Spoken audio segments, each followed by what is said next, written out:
कांग्रेसियों की जुबान कराएगी सोनिया और राहुल का नुकसान। बिना सोचे समझे नेताजी के गढ़ पर छोड़ा तीर, किसके हाथ है कमान। अखिलेश की बढ़ती तल्खी कांग्रेस को 24 में देगी गहरा घाव। आपसी झगड़े से किसी को कुछ नहीं मिलेगा, अभी वक्त है, संभल जाओ। क्या इस बार भी सोनिया गांधी रायबरेली से चुनाव लड़ेंगी, और अगर लड़ेंगी तो क्या जीत पाएंगी?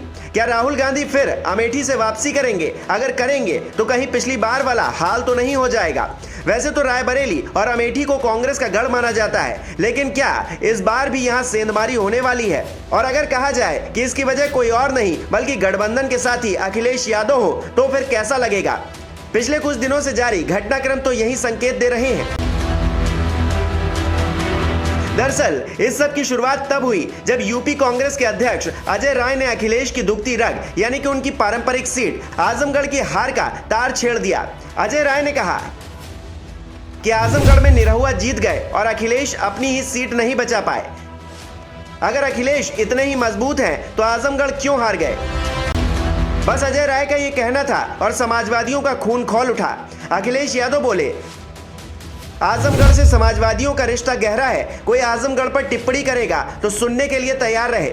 जो इमोशन आजमगढ़ का समाजवादियों से है, वही इमोशन कांग्रेसियों का अमेठी और रायबरेली से हो सकता है। इसलिए आजमगढ़ पर टिप्पणी करने से पहले सोचना चाहिए।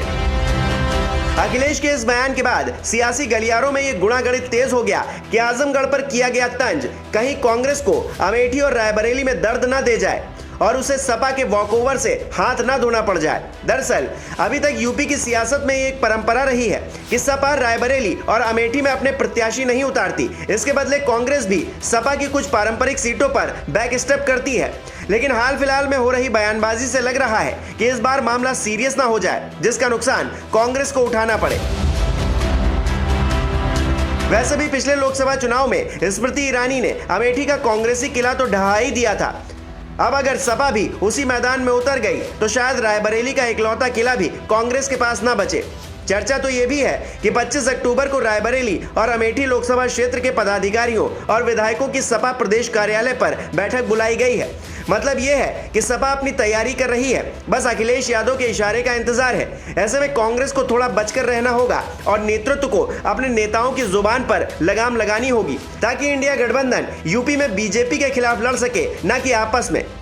नहीं तो ना ही बांस बचेगा और ना ही बांसुरी बच पाएगी। आखिर में ये बात कांग्रेसियों को समझना जरूरी है कि वैसे भी कांग्रेस यूपी से लगभग पूरी तरह से साफ हो चुकी है।